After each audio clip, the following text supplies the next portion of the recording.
Welcome to the Pencil Bob channel. I hope you enjoy my stories. Please like and subscribe, and hit that notification icon so you never miss out. Now on with the stories. The joys of living in a HOA community, where the rules are meant to maintain a sense of order and beauty, but often end up causing more frustration than harmony.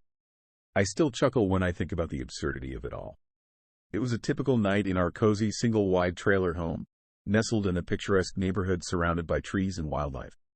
My partner and I were fast asleep, unaware of the chaos that was about to ensue. That's when the bears decided to pay us a visit. Yes, you read that right. Bears! They're a common sight in our area, and we've learned to coexist with them. However, they have a peculiar fondness for rummaging through trash cans, leaving a trail of garbage in their wake. I was jolted awake by the sound of rustling and crunching outside. I knew exactly what it was. The bears had gotten into our trash. My heart sank, and I lay there, frozen, waiting for the noise to subside. I wasn't about to venture out into the darkness to confront a hungry bear. No, thank you. I'd rather wait until the safety of dawn to clean up the mess. The next morning, we rose with the sun and set out to tidy up the neighborhood. It was a daunting task, but we worked efficiently, making sure not to leave a single piece of trash behind. We were proud of ourselves for getting it done so quickly. Imagine our surprise when we received an email from the HOA, complete with a photo of our trash-strewn yard, taken mere minutes before we started cleaning. The message was stern, warning us that this was our first and final warning. Failure to comply would result in a hefty fine. I was taken aback by the audacity of it all. Did they really expect us to risk life and limb to clean up bear-ravaged trash in the dead of night? We responded to the email, explaining the situation and the impossibility of preventing bears from getting into our trash. We thought it was a reasonable request, hoping that the HOA would understand and offer some assistance or guidance. But no, their solution was nothing short of laughable. Their advice? Store our garbage cans inside our single-wide trailer home. Yes, you read that right. Inside our living room. I mean, what kind of absurdity is that? Do they really think we want to invite the stench of rotting garbage into our home? It's not like we have a sprawling mansion with a dedicated trash room. Our trailer is cozy, but it's not exactly spacious. I couldn't help but wonder if the HOA board members would be willing to store their own trash cans in their living rooms. I highly doubt it. It's easy to make rules and dictate what others should do when you're not the one dealing with the consequences. The whole experience left a sour taste in my mouth. It's not about the rules or the fines. It's about the lack of understanding and empathy from the people who are supposed to be looking out for our community's best interests. It's about the ridiculous expectations and the assumption that we, as homeowners, are somehow responsible for the actions of wild animals. In the end, we found a reasonable solution. Bear-proof trash cans that are stored in a secure location. It's not ideal, but it's better than having to deal with the HOA's draconian rules and their unrealistic expectations.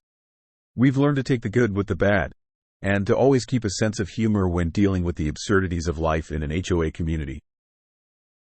So let's get this straight, they either want you to go chase off the bears or keep your garbage in your house. Hey, sometimes you can scare the bears off, sometimes not, but for me, I am never ever going to risk that. Next time, call up the HOA and tell them they have to deal with the bears because I don't like what they are doing. Hey, maybe they can find Yogi.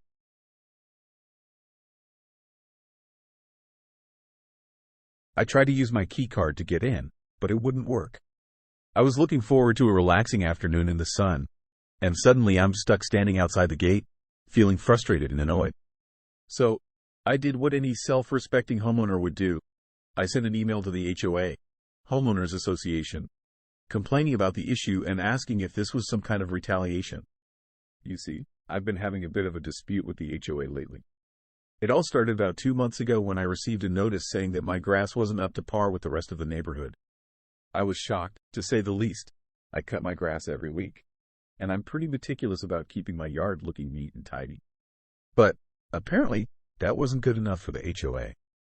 I did some digging and discovered that the real issue wasn't my grass at all. It was the common areas next to my house that were overgrown and neglected. I mean, who doesn't love a good game of pass the buck? But, seriously, I was being held to a higher standard than the people who were supposed to be maintaining the common areas. It didn't seem fair, so I started sending weekly emails to the HOA, politely pointing out the hypocrisy of the situation. I'd say something like, Hey, I've cut my grass again this week, but the common areas next to my house are still looking a bit shaggy. Maybe you could send someone over to tidy them up. And every week, I get a response saying, we'll tell the landscaper. But, of course, nothing would change. Fast forward to yesterday, when my keycard wouldn't work at the pool. I was convinced that it was some kind of retaliation for my constant emails. I mean, it's not like I'm asking for the moon here. I just want the common areas to be maintained, and I want to be able to use the pool without any hassle. But, as I was writing my email, I couldn't help but think about how ridiculous the whole situation was. I'm a grown adult, fighting with my HOA over grass and pool access. It's absurd, so I added a bit of sarcasm to my email, just to lighten the mood. I said something like, I'm sure it's just a coincidence that my keycard stopped working, but it's funny how the grass got cut today. To my surprise, the HOA responded quickly, saying that they'd fixed the issue with my keycard and that it was just a technical glitch. They also assured me that they weren't retaliating against me, and that the landscapers just happened to be in the area yesterday. I'm not naive, though. I know that it's possible that my email had something to do with the sudden appearance of the landscapers.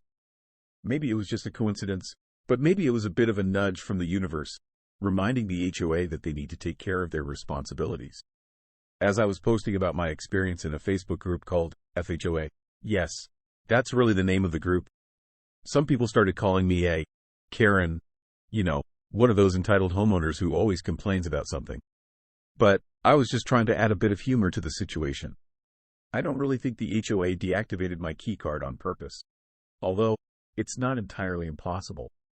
I just wanted to share my story and have a good laugh with others who might be going through similar struggles with their HOAs. It's nice to know that I'm not alone in this crazy world of homeownership. So, to all my fellow homeowners out there, I say, don't be afraid to speak up when you see something that's not right. And, if all else fails, add a bit of sarcasm to your emails. You never know. It might just get the job done. So, does your keycard work now? I'm guessing it does, since they finally got around to cutting the common area. I'm sure it's just a coincidence, but it sounds like they might have been holding out on fixing the issue until they got their way. I highly doubt they're admitting to retaliation, but it's pretty suspicious. Go ahead and take the if you want, but I think we both know what's really going on here. It's frustrating when they play games like this, but at least the problem is finally resolved. Let's just hope they don't find another way to make our lives difficult. Oh, honey, come on. You really think the HOA has nothing better to do than to specifically target you and your pool card? Like, they're just sitting around twiddling their thumbs, waiting for the perfect moment to strike and turn off your pool privileges? Please, it sounds like a classic case of, I'm a victim, woe is me, syndrome. And let's be real, most HOAs are a necessary evil. They're not out to get you, they're just trying to maintain some semblance of order and consistency in the community. I mean, without them, your neighborhood would probably look like a hot mess, with people parking their RVs on their front lawns and painting their houses neon pink. So, instead of crying foul and manufacturing some grand conspiracy theory, why don't you take a step back, take a deep breath, and consider the possibility that it was just a simple mistake or a glitch? I mean, it's not like the HOA has a personal vendetta against you and your pool card. Geez, get a grip. Landscape maintenance crew shows up to do quarterly mowing of unimproved common area. Conspiracy theorist homeowner finds this to be strange coincidence after magnetic strip on pool card needs to be reset. Join us tonight for a hard-hitting expose where we'll find out what's fact and what's fiction in this gripping saga.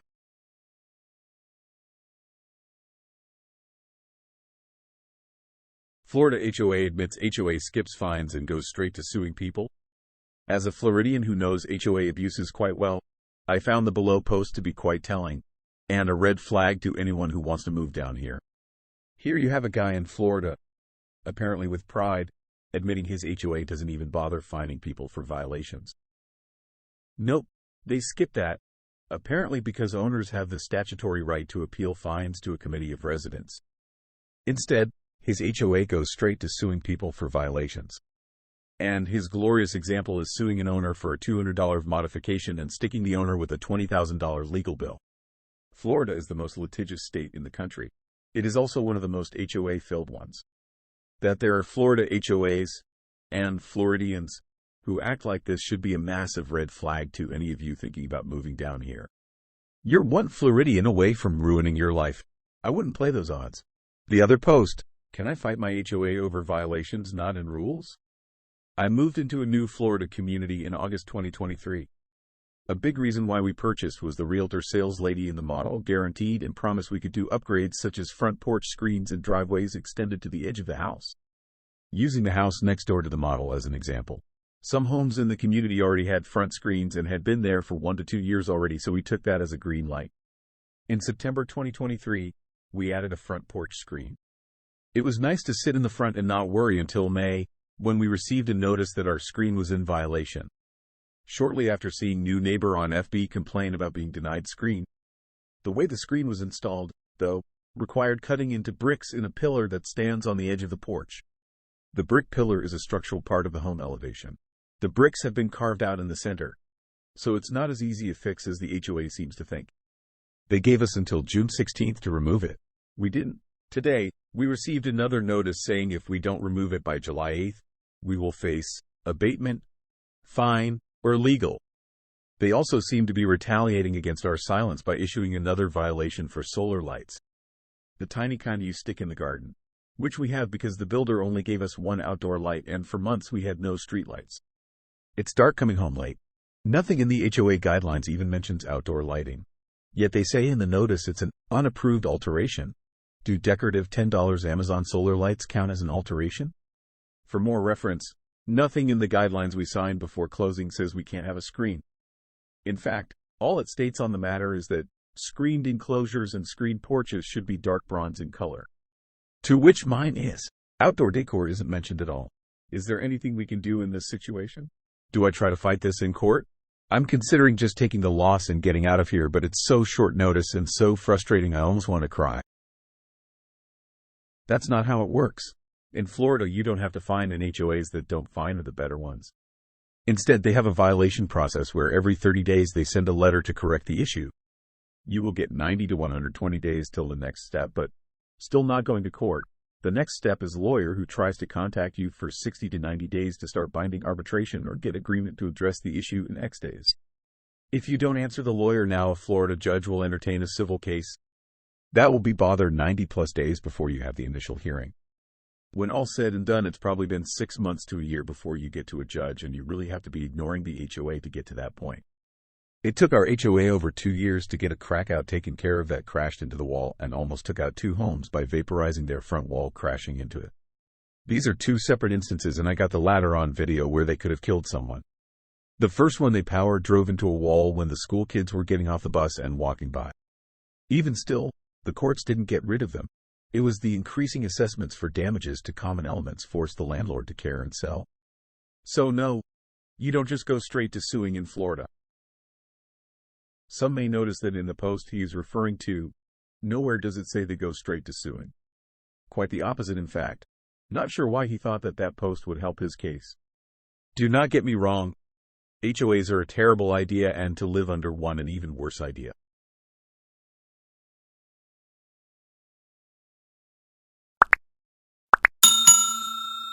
I would like to thank you for watching the video to the end.